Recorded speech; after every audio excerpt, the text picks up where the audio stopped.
Save me a seat. Chapter 20. Joe. Coach Victorine reminds me of a penguin. He has a long nose like a beak, and when he walks, he waddles. Line up, ladies and germs, he tells us. I played Little League for one season when I was 7, but I wasn't any good at it. Even with my earplugs in, all that yelling was too much for me. Plus, I'm pretty uncoordinated. As soon as the coach figured out I couldn't hit or throw or catch a ball, I spent the rest of the season sitting on the bench eating sunflower seeds. I didn't mind. I like eating sunflower seeds. I don't like playing baseball, but I like to watch it on TV. My dad is a Phillies fan, but I'm into the Boston Red Sox. They're epic. In gym class, instead of baseball, we play slow pitch softball. Dylan and Jaslyn Arnando are the best hitters, but Amy Yamaguchi has got mad skills too. Emily Mooney isn't bad either, which is surprising because she's white as a marshmallow and so skinny her arms look like toothpicks.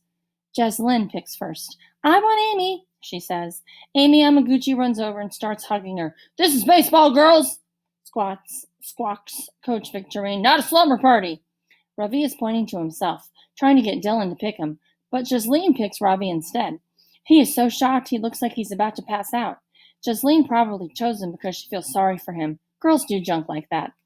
Dylan and Jasleen go back and forth picking teams until finally Henry Fuderman and I are the only ones left. Henry is as uncoordinated as I am, plus he plays the violin. So his mom wrote a note to Coach Victorine saying Henry's not allowed to climb a rope or catch a ball or anything else that might hurt his fingers. I'll take footsie, says Jasleen, pointing at Henry. So I end up in the last place on earth I want to be. Dylan's not too happy about it either. If we lose because of you, you're going to be sorry, Pud, he tells me. We start tossing the ball around a little to warm up, and all of a sudden Coach Victorine starts yelling at Robbie. No respects, no ball, no exceptions. Excuse me, says Ravi. I don't understand. You can't wear your glasses when you play ball, kid. It's a lawsuit waiting to happen. In India, I always wore my glasses when we played cricket, Ravi says. Well, in case you haven't noticed, this is New Jersey, kid. You need to go to the eye doctor and get yourself a pair of rec specs, like those. He points at Henry, who's wearing a pair of prescription goggles instead of the regular glasses. Can you see without those things? Coach Victorine asks Ravi. Not very well, he says, pushing his glasses up with his thumb. Take your pick, kid. Sit on the bench or play with your glasses. Up to you, says Coach. Ravi takes off his glasses and puts them in his pocket. I'll play, he says. Our team is up first. We do okay for a while, but then when the bases are loaded, I strike out, and Dylan gets ticked off. Way to blow it, Pud, he says, grabbing his glove off the bench and stomping off to the pitcher's mound. Dylan Samreen does not like to lose. Amy leads off for the other team, and she gets a hit. Emily and Jasleen get hits too, so Ravi comes up with the bases loaded. He's squinting pretty hard as he steps up to the plate, and I notice he's holding his bat funny, down low like a golf club. He swings and misses twice, but on the third pitch, he brings his bat up, catches a piece of the ball, and sends it foul. Good cut! Shouts Coach Victorine. Jasleen and the rest of the team go nuts, jumping up and down and screaming for Ravi to do it again. Even from far away, I can tell Dylan is up to something. When he turns his head to the side, I see the gleam in his eye. In slow pitch, the ball is supposed to come at the batter in a nice high arc, but Dylan winds up and pitches a fastball at Ravi's head. Duck! I yell, but it's too late. Chapter 21, Ravi. Coach Victorine comes rushing over to help me. Get the first aid kit, he yells. Everyone crowds around. I check myself, but nothing is broken. There is no blood, just a painful spot on my shoulder where the ball struck me. A terrible thought suddenly occurs to me. My glasses! But when I reach into my pocket and pull them out, I am relieved to see they are not broken either. What happened out there, Samreen? Says Coach Victorine. You forget what we're playing? Sorry, Coach, Dylan says. The ball must have been wet or something. It just got away from me. I didn't mean to hit him. Honest. It's nothing, I say, standing up and brushing myself off. Please, may I bat again? But Coach Victorine won't allow it. How about you take our young friend here down to the nurse's office so she can look him over, he tells Dylan. We don't want to take any chances. As Dylan and I walk to the nurse's office, it seems I do most of the talking. I have so much I want to say. Can you believe Mrs. Bean thinks I need special help? I laugh. Ridiculous! You saw my Vedic math. Does she think I am like Ramaswamy? Who? Asked Dylan. He was a boy at my school in India who couldn't read. Does she think I'm like him or Bigfoot? All he did when we were in the resource room yesterday was talk about candy and look at sports magazines. Ha! Make sure you tell the nurse it was an accident, says Dylan. I didn't do it on purpose. No worries, man, I tell him. Do you know Kapil Dev, the famous Indian cricketer? He came to Vidya Mandir as the chief guest at our sports day last year. My best friend Pramad and I had our pictures taken with him. When you come to my house, I'll show you. You can see all my trophies too, and Amma will make dosas for us. Our garden is quite big. Maybe I can teach you how to play cricket, and you can teach me how to hit a home run. Dylan smiles and winks at me. I can hardly wait, he says. When we arrive at the nurse's office, Dylan reminds me once more to explain that he didn't hit me with the ball on purpose. Then he leaves and goes back to class. The nurse gives me a nice pack for my shoulder and tells me to lie down on a cot and rest. I close my eyes for a while, and when I open them again, there's a girl in a green uniform standing in the doorway, holding my backpack and jacket. She's from my class, but I don't remember her name. Mrs. Beam told me to bring Ravi's stuff in case he has to go home early, she tells the nurse. I'm fine, I say, sitting up. I don't need to go home.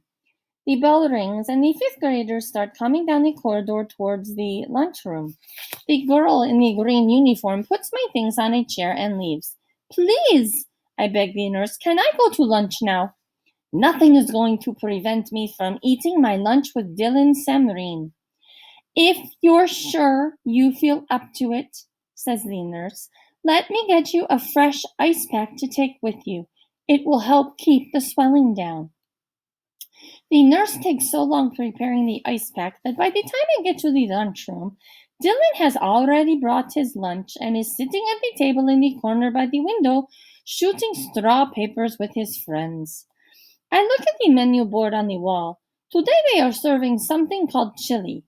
I see someone eating a bowl of soup filled with red beans and tomatoes. In India, we call this kind of soup rajma.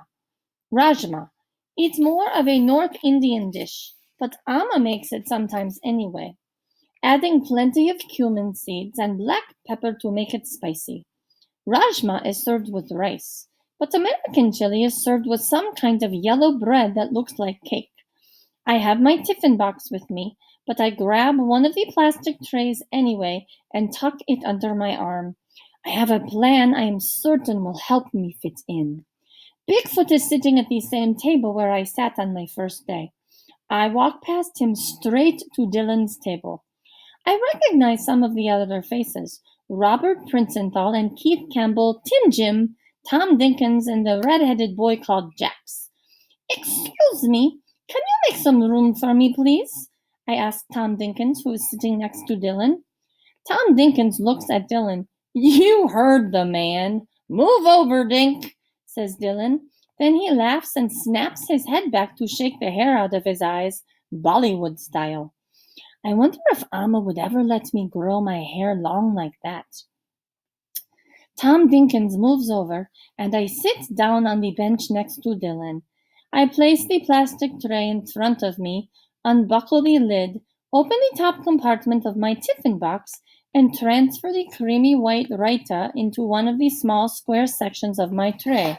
I smile. Finally, I am where I belong. Chapter 22, Joe. It was an accident, Dylan tells Mrs. Beam when he comes back from dropping Ravi off at the nurse's office. Yeah, right. Stanella Jervis, who's wearing her dorky Girl Scout uniform as usual, volunteers to pick up Ravi's stuff for him and take it down to the nurse's office. She accidentally drops Ravi's pencil case as she's trying to put it in his backpack, and the last of his 3 mechanical pencils goes rolling under the desk.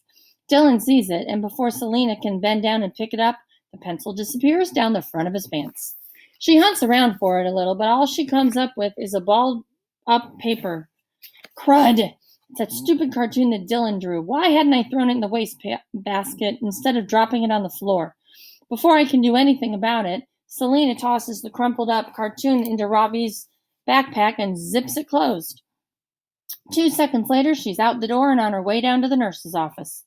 At 11:30, the lunch bell rings. Wednesday is chili day. Einstein's chili isn't nearly as good as my mother's, but the cornbread is decent, especially if you put a lot of butter on it. Mom is standing near the door in her red and white striped apron when I get to the cafeteria, but when she sees me, she looks the other way. I have to give her points for that. Ravi is nowhere in sight. He might still be in the nurse's office, or maybe he went home. I get my lunch and head for the empty table near the trash cans, but Dylan steps in front of me. It's a good thing Coach decided to call the game, he says. If we'd lost, you would have paid for it big time. I know, I say. You told me. He grabs a piece of cornbread off my tray and stuffs it in his mouth. His eyes are pinned on me like 2 thumbtacks on a bulletin board. What is it Mr. Barnes had said? The world is full of Dylan Samreens. I close my eyes and take a deep breath, trying to remember the rest. Wake up, putty tat! Dylan shouts in my ear. I jump, and Dylan laughs, shaking the hair out of his eyes. I wonder how much time he spends in front of the mirror every day. In 4th grade, our desks had been right next to the windows, and I'd seen him checking out his reflection in the glass one time. Once, Mr. Barnes and I caught him doing it at the same time, and we both had to try hard not to laugh. Thinking about that jumpstarts my memory, and the rest of Mr. Barnes's advice comes flying back into my head. You have to find a way to keep him from getting to you, I whisper. What was that, Putty? Asked Dylan, grabbing another piece of cornbread off my tray. I look at Dylan and try to imagine that instead of a crocodile, he's a harmless little rodent, like a mouse or a chipmunk. I never noticed it before, but his ears are actually kind of small and round and set high on the sides of his head, and with his cheeks stuffed full of cornbread, he does look like a chipmunk. All of a sudden, instead of feeling nervous, I start to laugh. Dylan's eyes aren't sparkling anymore. They're cold and dark like 2 lumps of coal. You want to tell me what's so funny, Putty? He asks. As he hitches up his saggy pants, I notice his boxers for the first time. Of all things he could be decorated with today, he's wearing boxers with peanuts. Peanuts! My grandma has a family of chipmunks who live under her porch, and she always puts a bowl of peanuts out for them. Dylan Samreen, the crocodile-turned chipmunk, standing there in his peanut boxers with his cheeks full of cornbread, pushes me right over the edge, and I totally lose it. I haven't laughed this hard in a long time, and every time I think I'm done, I look at his little round ears and his peanut boxers, and my stomach bunches up and it starts all over again. I'm laughing so hard, I'm crying now. Dylan's an expert at dishing it out, but he hasn't spent much time on the receiving end. He's clearly not enjoying this. Kids are crowding around, laughing and shouting, and I don't even care that I don't have my earplugs in. This might be one of the all-time greatest moments of my life. I'm out of here, says Dylan. Mr. Barnes was right. I found a way to keep Dylan from getting to me, and it actually worked. For 1 perfect second, I feel like I'm standing on top of the world. And then I hear the whistleblower. Break it up, my mom says, pushing her way through the crowd of kids. What's going on here? Joey, are you okay? When Dylan hears her voice, he turns around, his eyes sparkling again. Poor Joey, he says. Here comes Mommy to save her little baby. Or maybe she needs to change his poopy diaper. Dylan looks like his old self again. He grins at me, shakes the hair out of his eyes, and walks away. So much for being on top of the world. I should have known it wouldn't last. Once a zebra, always a zebra. I look at my mom and shake my head. She just doesn't get it. Don't be mad at me, Joey. I thought you were in trouble, she says. I'm your mother. What am I supposed to do? Just stand there and watch? No, I say. You're not supposed to be here at all. I've lost my appetite. I can't even remember the last time that happened. My mom has to go to break up a food fight on the other side of the cafeteria. So I put in my earplugs, carry my tray over to the table by the trash cans, and sit down by myself. A minute later, Ravi shows up carrying his jacket and his backpack. I guess he didn't go home after all.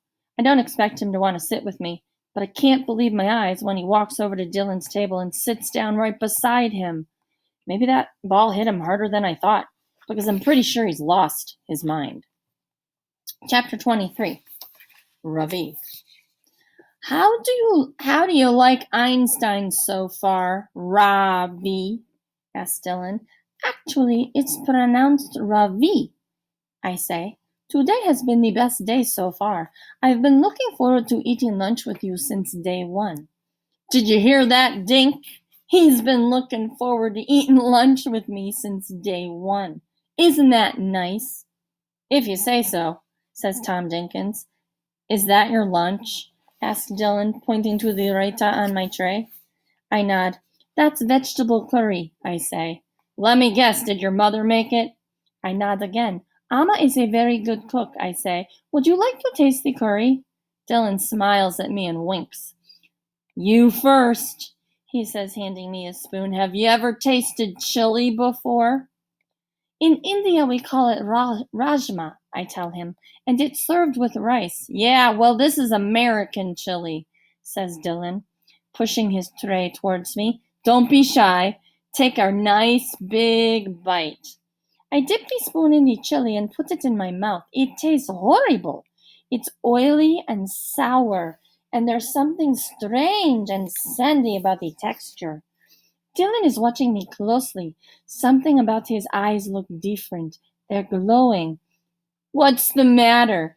Don't you like the chili, Ravi? He asks. I shake my head. It doesn't taste like rajma, I say, unable to swallow the horrible substance. Maybe it's all the hamburger meat they put in it, he says, slapping me on the back. I cough and spit the chili out on the table. What the heck? Says Jax, jumping up.